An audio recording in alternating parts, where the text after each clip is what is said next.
Je vous invite avec moi à réfléchir ce matin sur le début d'une petite série que nous allons faire. Seigneur m'a mis à cœur, je trouve que c'est très important, surtout dans les jours que nous vivons. Vous savez, il y a un jeu qui existe, c'est surtout pour les enfants, mais je pense même les adultes aiment bien. Vous connaissez peut-être le jeu « Qui suis-je » Vous savez, il y a deux joueurs et puis on a des petits personnages et il faut poser des questions. Est-ce que ton personnage, c'est un homme? Et bien là, on baisse les personnages. Enfin, si vous connaissez le jeu, vous voyez à peu près de quoi il est question. Et on pose des questions juste au moment où on devine quel est le personnage que son adversaire, si on veut dire, l'autre joueur, il a. Alors, qui suis-je? C'est ça la question que j'aimerais qu'on se pose déjà ce matin. Et puis pendant quelques semaines, alors qu'on réfléchit à qui nous sommes. Parce que le monde essaie de nous dire qui nous devons être. Non pas qui nous sommes. Parce que le monde ne peut pas dire qui nous sommes. Mais le monde cherche à nous dire qui nous devons être. Et le monde est constamment en train de nous dire vous n'êtes pas assez, vous n'êtes pas à la hauteur, changez. Regardez les pubs et toutes les pubs. Je vous mets au défi de trouver une exception, vous montre quelque chose qui vous manque, quelque chose qui ne va pas, et puis bien sûr va proposer un produit ou quelque chose pour améliorer. Les pubs vont dire vous n'êtes pas à la hauteur, il faut changer. On va parler de l'alimentation. Vous mangez mal, alors allez, mangez ceci et puis ça ira bien. Ou vous ne faites pas assez de sport, alors achetez tel ou tel équipement, consacrez ce temps-là. Les pubs existent de toutes sortes de manières pour nous montrer qu'on a un manque, qu'il y a quelque chose qui ne va pas. Les pubs, le monde en général, le monde qui nous entoure, cherche à nous définir, cherche à nous dire qui nous devons être. Et nous, si nous connaissons la Bible, comment est-ce que nous devons nous positionner? Qui suis-je? Et je ne parle pas simplement de mon identité, on va dire physique. Moi, de nationalité, je suis américain. Moi, je suis un homme. Je suis marié. C'est bien. Je suis pasteur. Je suis fils. Je suis frère, je suis toutes ces choses, mais est-ce que c'est ça mon identité? Est-ce que c'est vraiment qui je suis? Si on connaît bien la parole de Dieu, nous savons que ce n'est pas vrai. Et pourtant, nous vivons dans un monde qui cherche à nous dire tu es ceci, tu es cela. Et ce n'est pas assez, alors il te manque quelque chose, il te faut autre chose. Alors, comprenons bien. Il y a de réels besoins dans la vie. Parfois, il y a des choses qui nous manquent et Dieu comble ces choses. Il ne faut pas les chercher dans le monde. Donc, je ne veux pas minimiser de réels besoins, de réels manquements qu'il peut avoir. Il y a des gens qui vivent dans la misère et que Dieu pourvoit pour eux, des gens qui souffrent dans leur corps, que Dieu les guérisse. Mais notre identité, qui suis-je? Et déjà, ce matin, j'aimerais mettre l'accent sur 4 aspects de qui nous sommes d'après la Bible. Et tout d'abord, on va aller au début. On va commencer avec le commencement. Allez avec moi dans Genèse, chapitre 1. Tout au début, Genèse, le livre du commencement.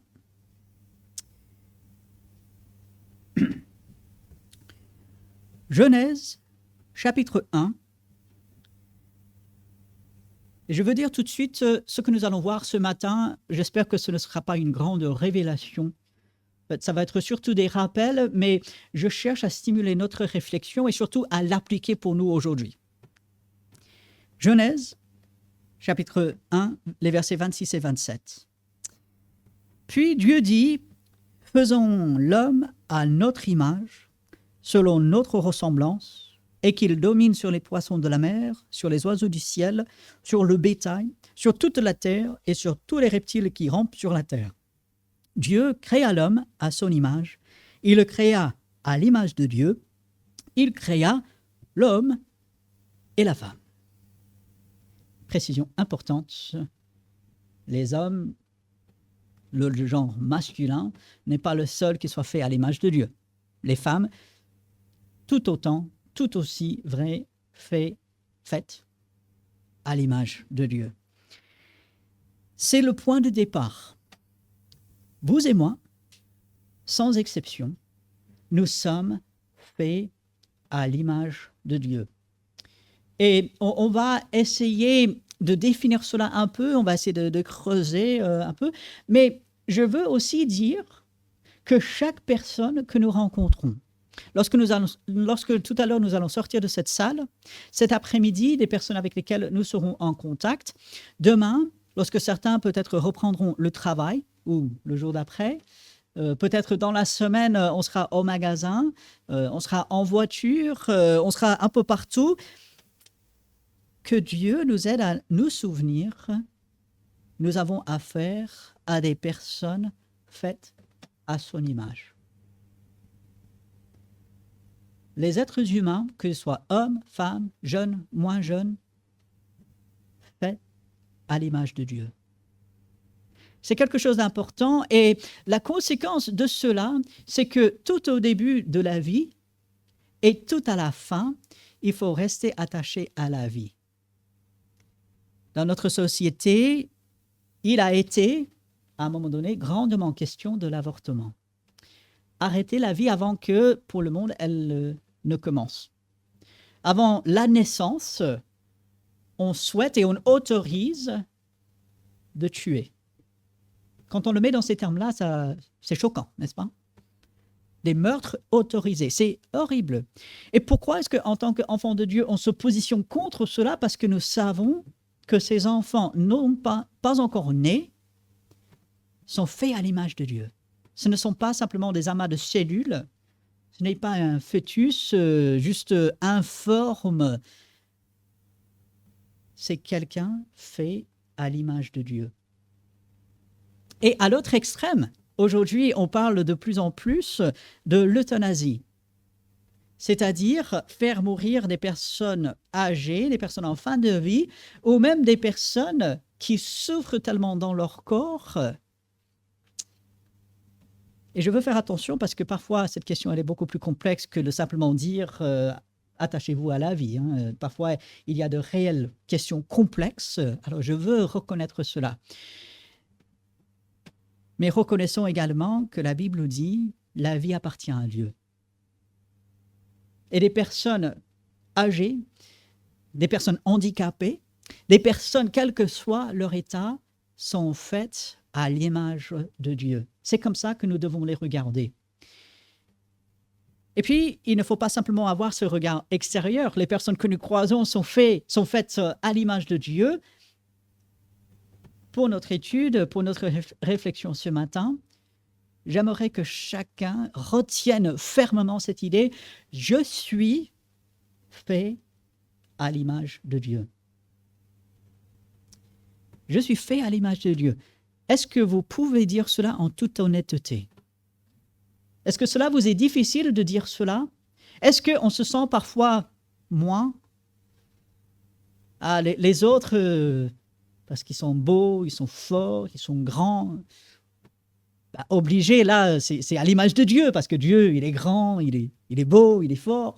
Donc les personnes qui sont comme ça sont faites à l'image de Dieu. Mais moi, je ne suis pas si beau que ça. La télé, les pubs me disent, il me faut telle ou telle crème, il me faut telle ou telle chose, enfin, vous savez de quoi il s'agit? Mais je vous invite, chacun, ce matin, dans votre esprit, de vous dire, je suis fait à l'image de Dieu. Et Dieu ne fait pas d'erreur. D'ailleurs, c'est quelque chose, lorsque j'étais ado, qui m'a énormément aidé. Et merci Seigneur qui m'a donné de comprendre et de saisir cela. Parce que je voyais mes amis qui étaient, on va dire, tous à peut-être une exception près, tous plus grands que moi. Lorsque j'étais ado, même mes deux frères, j'ai un grand frère, il est bien sûr plus grand que moi, plus âgé, mais j'ai un petit frère, il est moins âgé que moi, mais il est plus grand que moi, en taille. Donc moi, je tiens du côté de mon père, et voilà, on n'est pas très grand. Et Dieu m'a donné de comprendre, je suis fait à son image, il ne fait pas d'erreur. Dieu m'a fait tel que je suis, et ainsi je peux accepter, je peux recevoir cela avec remerciement. Je n'ai pas besoin de faire 2 mètres pour être heureux, être épanoui. Parfois, je prie, Seigneur, ce serait pas trop de me donner quelques centimètres de plus? Je ne demande pas énormément. Hein. Allez, quelques centimètres, Dieu, qu'est-ce que ça peut te coûter de me donner quelques centimètres de plus? Bon, Dieu n'a pas trouvé bon de faire cela. Ça le regarde, et je le remercie pour le corps, pour qui je suis aujourd'hui, parce que je suis fait à son image. Alors attention, Dieu, il n'a pas un corps comme nous. Hein. Quand on dit fait à l'image de Dieu, ça ne veut pas dire que Dieu nous ressemble. Okay? Non, nous ressemblons à Dieu. Et il y a un certain aspect où Dieu, il a une certaine forme, mais on est fait à l'image de Dieu, surtout par notre esprit, surtout à l'intérieur, surtout à l'intelligence que Dieu donne, et ça c'est quelque chose qu'on va voir tout à l'heure. Mais je dois me dire, aujourd'hui, je suis fait à l'image de Dieu, je suis une créature spéciale de Dieu, et je dois rejeter, si le plus fortement possible, le mensonge de Satan, que je suis une créature évoluée, que je descends des singes, que je descends de je ne sais quoi, que je suis le fruit du hasard. Non, je suis fait à l'image de Dieu, je suis une créature spéciale de Dieu. Et une implication de cela, quelque chose que cela me donne jour après jour, c'est le courage. C'est en fait la possibilité de sortir la tête haute en disant je suis tel que Dieu m'a créé, je suis fait à son image, peu importe ce que le monde dit, et ainsi je peux me réjouir avec qui je suis en Dieu. Je peux être totalement épanoui puisque je suis fait à l'image de Dieu. Pourquoi est-ce que le monde passe tellement de temps à se faire beau, à avoir de nouvelles choses? Là, c'est la rentrée. On va proposer toutes sortes de nouvelles choses. Voilà, pour la rentrée, les enfants, ils ont besoin de ceci ou cela. Bon, c'est bien d'avoir de nouvelles choses, hein, et c'est peut-être le moment de renouveler certaines choses. Rien de mal à cela. Mais pourquoi est-ce que le monde passe son temps à essayer d'obtenir plus, à renouveler juste pour renouveler cette société de consommation comme nous le connaissons? C'est parce qu'il y a un mal-être. Parce que ceux qui ne connaissent pas Dieu ne se rendent pas compte qu'ils sont faits à l'image de Dieu. Ils ne s'acceptent pas alors qu'ils devraient. Nous sommes, moi, je suis, et je vous invite à vous le dire dans votre esprit. Et si vous avez du mal avec cela, c'est pas grave, continuez de vous le dire. Je suis fait à l'image de Dieu. C'est déjà quelque chose d'énorme. Je ne suis pas le fruit de hasard. Je ne descends pas des extraterrestres, comme certains voudraient le faire croire. Je ne descends pas des animaux. Je ne suis pas simplement une créature évoluée. Je suis la créature spéciale faite à l'image de Dieu. Mais comme si ce n'était pas assez, allez avec moi dans un autre passage bien connu, puisque être créé à l'image de Dieu s'applique à tout le monde sans exception. Mais il y a une autre catégorie, et il faut qu'on soit bien clair là-dessus, dans Jean chapitre 1. Jean chapitre 1, les versets 12 et 13.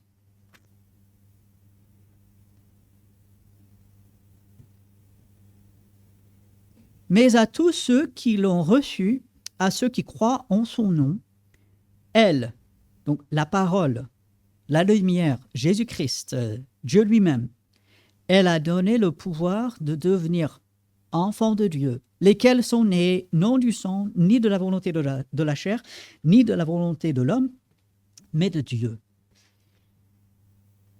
Moi, je peux dire, je suis enfant de Dieu. Je ne suis pas enfant du diable, comme Jésus va appeler certains des chefs religieux au chapitre 4, et puis il va le redire au chapitre 8. Non, je suis enfant de Dieu. Pourquoi? Parce que moi, j'ai reçu Jésus-Christ comme mon sauveur personnel. Ça a tout changé. Je suis né dans une famille chrétienne, et alors? Ça ne fait pas de moi un enfant de Dieu. Ça m'a aidé et je loue le Seigneur pour cette bénédiction d'avoir été enseigné la parole de Dieu dès mon plus jeune âge. Et je sais que plusieurs ici ont eu ce privilège, gloire à Dieu. Mais je suis devenu enfant de Dieu. Un jour, je suis passé des ténèbres à la lumière. Je suis passé du royaume de Satan au royaume glorieux du Fils de Dieu. Je suis enfant de Dieu. Et aujourd'hui, chacun, sans exception ici, peut dire « je suis fait à l'image de Dieu ». Et j'aimerais croire, je prie, que chacun puisse dire « je suis enfant de Dieu ». Mais seul Dieu connaît le cœur, seul lui, il voit. Je connais le témoignage de plusieurs d'entre vous, gloire à Dieu. Je sais que pour beaucoup, vous avez accepté Christ, vous avez reçu Jésus comme sauveur. Amen, gloire à Dieu. Si ce n'est pas encore le cas aujourd'hui, quel meilleur jour qu'aujourd'hui. C'est aujourd'hui le jour du salut. C'est aujourd'hui où Dieu nous appelle à recevoir, à accepter Christ. Mais moi, je peux dire, je suis enfant de Dieu. Et ma prière, c'est que chacun puisse le dire également. Alors que Satan va nous dire, ah, tu te crois enfant de Dieu, mais regarde ce que tu as dit l'autre jour. Tu penses que l'enfant de Dieu, il va dire quelque chose comme ça? Mais tu prétends être enfant de Dieu. Tu te fais passer pour un enfant de Dieu, mais attends, regarde ta vie. Tu n'es pas enfant de Dieu. Regarde ce que tu as pensé sur telle ou telle personne. Regarde ce qui était arrivé. Est-ce que tu penses réellement que Dieu permettrait à un de ses enfants de passer par là? Non, mais tu penses être enfant de Dieu, mais...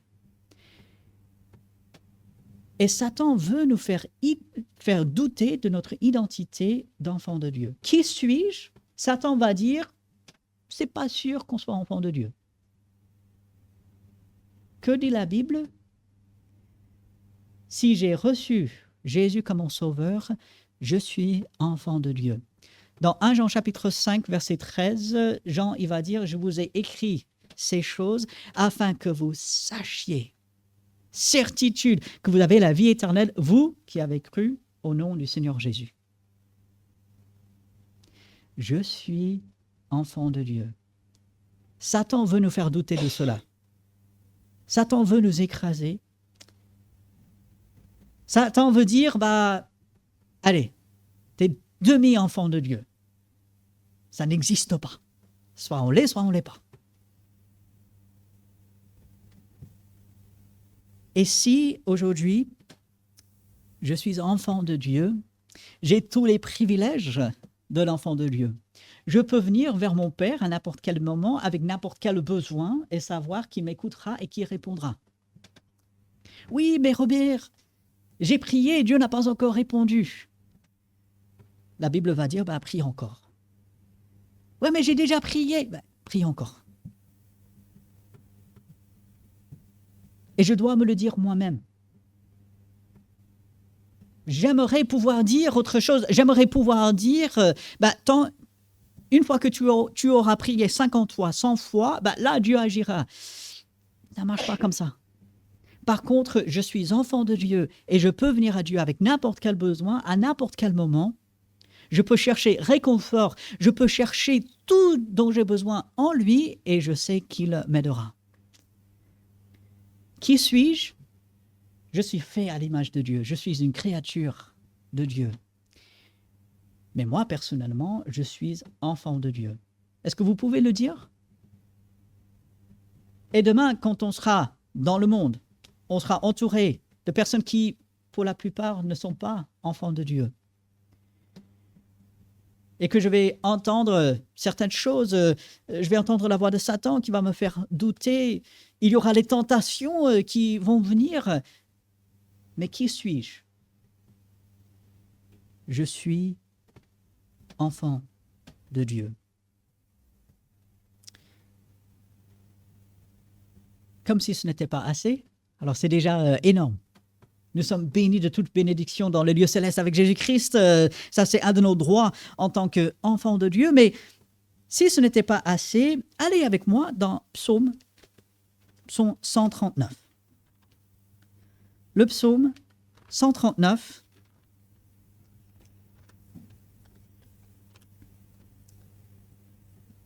Non seulement je suis fait à l'image de Dieu, si j'ai accepté Christ comme mon sauveur, je suis enfant de Dieu.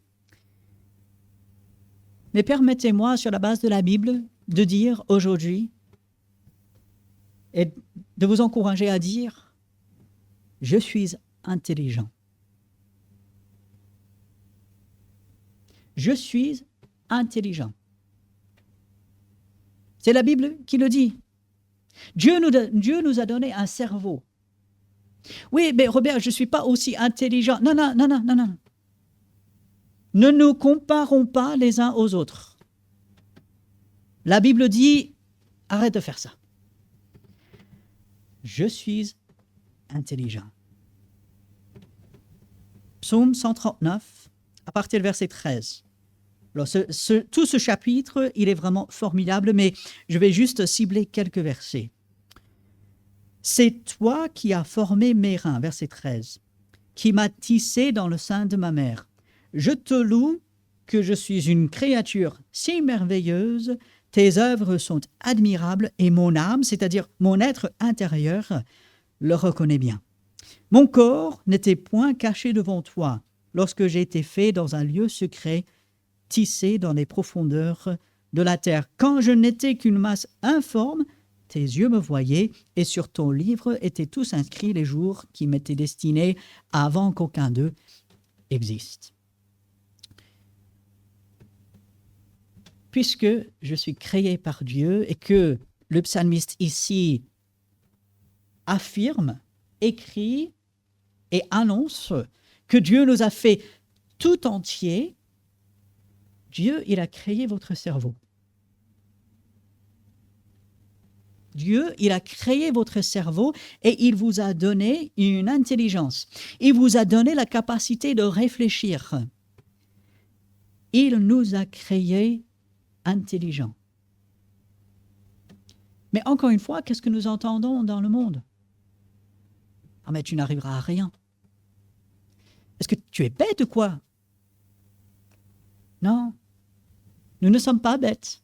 Nous faisons des erreurs, nous ne comportons pas bien parfois nous commettons des erreurs, parfois nous faisons des choses insensées, mais nous ne sommes pas bêtes. Nous sommes intelligents. Pourquoi? Parce qu'on a fait de grandes études? Non. Parce qu'on a fait ceci ou cela, on a eu ceci? Non. Nous sommes intelligents parce que Dieu a créé notre cerveau et il nous a donné une intelligence. Lorsque je regarde ce verset 13, c'est toi qui as formé mes reins, qui m'as tissé dans le sein de ma mère. Dieu a fait chaque partie de notre corps, y compris le cerveau. Verset 15, mon corps n'était point caché devant toi lorsque j'ai été fait dans un lieu secret, tissé dans les profondeurs de la terre. Dieu y voit tout, là où nous ne voyons pas. Moi, je ne vois pas votre cerveau, heureusement. Il faut qu'il reste dans votre tête, hein. Le cerveau, c'est là sa place. Mais Dieu voit le cerveau qu'il a créé. Cet organe que l'homme est encore en train de découvrir. Les ordinateurs les plus puissants du monde sont encore tellement loin de ce que le cerveau humain peut faire.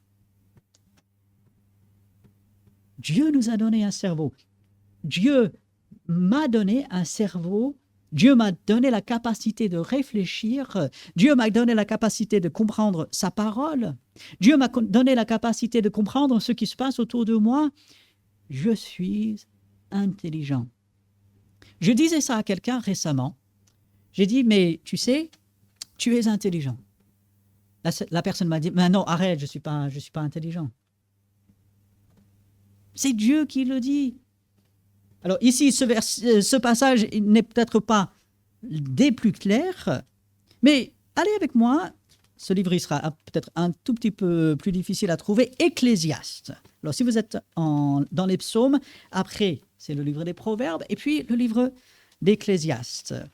Pour les dames qui étaient là hier pour la réunion de dames, vous allez dire, ah tiens, ce verset, il me dit quelque chose. Ecclésiaste, chapitre 2, le verset 26.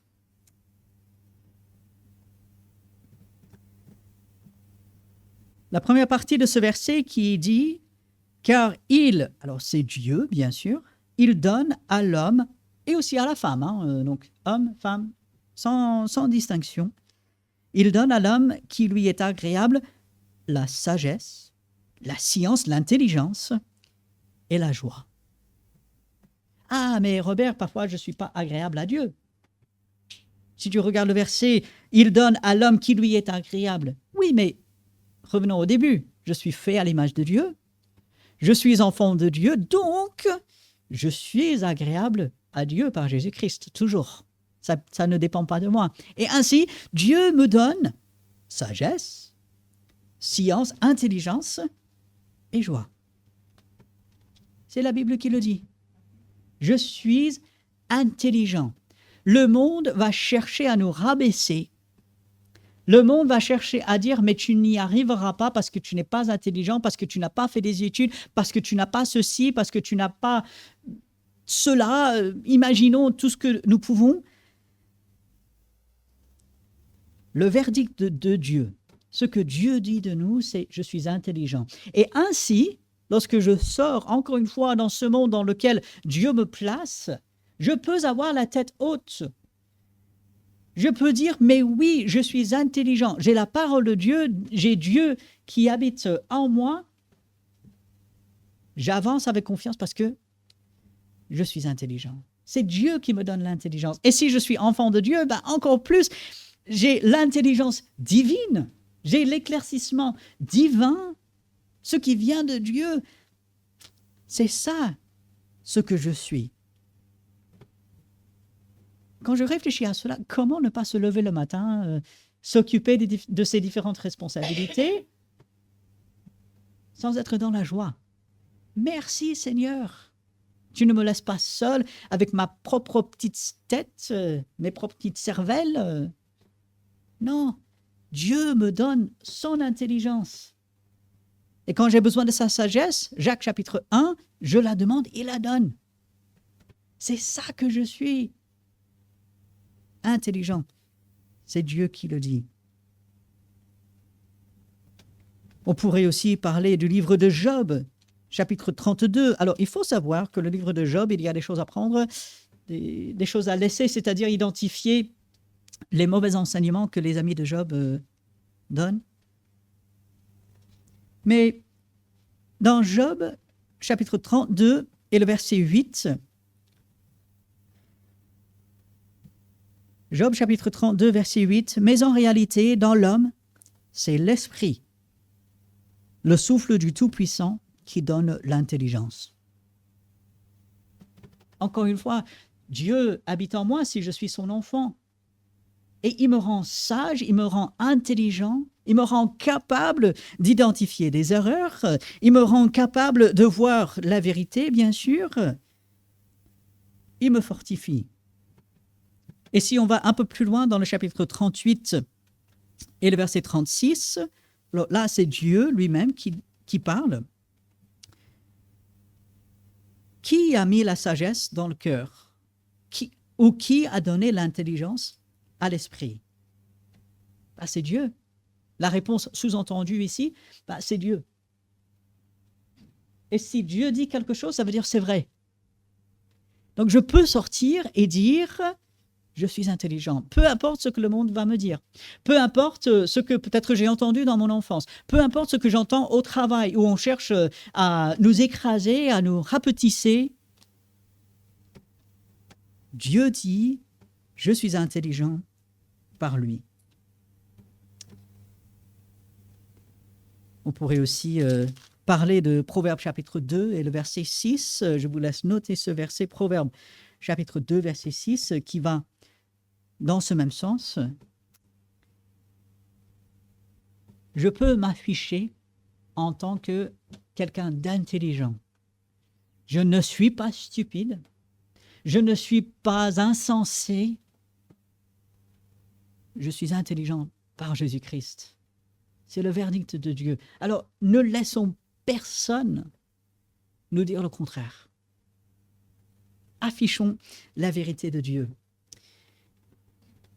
Et puis, comme si ce n'était pas assez, Romains chapitre 8, et c'est le dernier aspect qu'on verra pour aujourd'hui. Dieu voulant, la semaine prochaine, on va encore découvrir des choses que nous sommes, de qui nous sommes.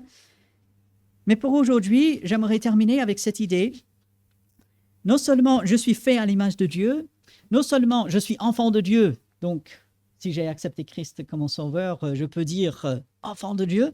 Non seulement je suis intelligent parce que Dieu me donne cette intelligence, mais un des plus beaux passages de la Bible, je suis victorieux, je suis vainqueur. Romains chapitre 8, verset 37 au verset 38. Verset 39, pardon. Versets 37, 38 et 39. Mais dans toutes ces choses, nous sommes plus que vainqueurs. Les Jeux olympiques se sont achevés il y a 2 semaines de cela déjà, peut-être 1 semaine en tous les cas. Et puis les Jeux paralympiques vont commencer demain, je crois que c'est demain, en tous les cas. Les athlètes, il y a des vainqueurs. Il y a celui qui arrive en premier, celui qui franchit la ligne, celui qui réussit le mieux.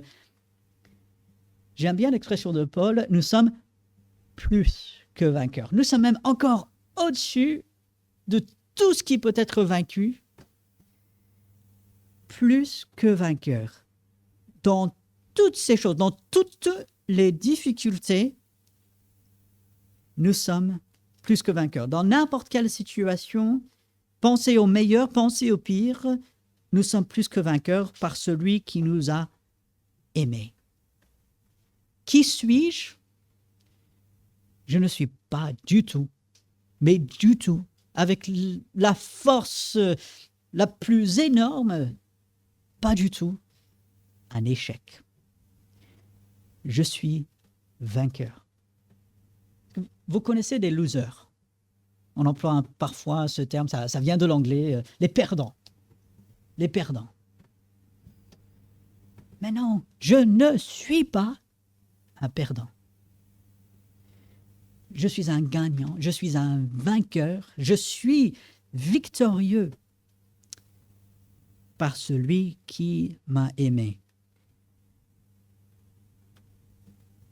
Lorsque nous réfléchissons à la grandeur de l'amour de Dieu pour nous, alors que nous étions encore des pécheurs, Christ est mort pour moi. Quel amour! Je suis un vainqueur par l'amour de Dieu. Et puis, c'est versets 38 et 39, « Car j'ai l'assurance, la certitude que ni la mort, ni la vie, ni les anges, ni les dominations, ni les choses présentes, ni les choses à venir, ni les puissances, ni la hauteur, ni la profondeur, ni aucune autre créature ne pourra nous séparer de l'amour de Dieu manifesté en Jésus-Christ notre Seigneur. » Cet amour nous donne la victoire. Je suis victorieux. Je pars dans ce monde. Qui suis-je? Je suis fait à l'image de Dieu. Je peux sourire même s'il y a des difficultés. Je peux remercier Dieu parce qu'il m'a créé. Je ne suis pas une erreur. Je suis son enfant si j'ai accepté Christ comme mon sauveur. Je suis intelligent contre tout ce que le monde peut me dire. Et je suis victorieux Je ne suis pas un échec, même si ça m'arrive de faire des erreurs. Qui ne fait pas d'erreur? L'erreur est humaine, hein? Reconnaissons nos erreurs, reportons-nous s'il le faut, mais repartons. Le livre des Proverbes dit, le juste, il tombe 7 fois, il se relève. Il va de l'avant. Je suis victorieux, je suis vainqueur. Parce que Jésus-Christ a déjà tout vaincu. Il a vaincu la mort, il a vaincu le péché. Je suis de son côté. Je sors dans ce monde, dans un monde vaincu. C'est le monde qui est vaincu, c'est Satan qui est vaincu, pas moi. Moi, je suis victorieux. Et comme ces athlètes qui ont leur médaille, comme ces athlètes qui sont dans la joie, qui ont réussi, qui sont en haut du podium, moi, je sors dans ce monde de péché, ce monde qui veut m'écraser, ce monde qui veut me faire ressentir que je suis moins que ce que Dieu dit que je suis, qui veut me faire sentir que je suis moins que rien. J'affiche la vérité de la parole de Dieu. Voici ce que la parole de Dieu peut m'aider à faire jour après jour. Qui suis-je? Je suis fait à l'image de Dieu. Si ça vous aide, marquez ça sur un bout de papier, mettez ça dans votre salle de bain pour que le matin, quand vous vous préparez, ou même la nuit, avant de se coucher, ben vous voyez ça. Je suis fait à l'image de Dieu. Et remerciez Dieu. Dieu merci. Peut-être dans la cuisine, mettez un papier, je suis enfant de Dieu. À condition, bien sûr, qu'on ait accepté Christ comme son sauveur. Ce n'est pas tout le monde qui est enfant de Dieu. Ça passe uniquement par Jésus-Christ. Il faut recevoir Jésus-Christ. Ce passage de Jean, chapitre 1, il est très clair. À ceux qui l'ont reçu, il a donné le pouvoir, la capacité de devenir enfant de Dieu. Mais si on est enfant de Dieu, ben, mettez cela. Je suis enfant de Dieu. Je ne suis plus fils du diable, je ne suis plus lié au péché, je ne suis plus toutes ces choses, je suis enfant de Dieu. Peut-être dans la voiture, mettez sur le tableau de bord ou autre, je suis intelligent. Dieu, il me donne cette intelligence. Gloire à Dieu. Peut-être sur son téléphone, avoir une notification. Je suis victorieux. On peut mettre des rappels, vous savez, pour ne pas oublier quelque chose, on met des rappels. Moi, j'en ai un ensemble sur mon téléphone, et puis à certaines heures, certains jours, ça sonne, et ah tiens, oui, il faut que je fasse ça. Mettez un rappel qui dit tout simplement, je suis victorieux, je suis vainqueur. Et peut-être ça viendra à un moment où vous êtes découragé, parce que ce monde, il cherche à écraser, hein. Ce monde, il cherche à nous, et c'est pas simplement qu'il cherche, le monde nous ment. Le monde nous dit des choses qui sont fausses sur nous. Et nous avons besoin de ces rappels. Et peut-être un simple rappel sur le téléphone. Ça clignote, ça sonne, on regarde. Ah oui, c'est vrai, Seigneur. Je suis victorieux. Je suis un vainqueur. Et peut-être c'est au moment où on est en face d'un collègue qui cherche à nous faire du mal. Peut-être on est devant un membre de la famille qui nous frustre. Peut-être nous sommes dans nos pensées du passé où on nous a rabaissés et on a dit toutes sortes de mensonges sur nous. Et là, je reçois un rappel. Ah oui, je suis vainqueur. Je suis intelligent. Je suis enfant de Dieu. Je suis fait à l'image de Dieu. C'est ça que je suis.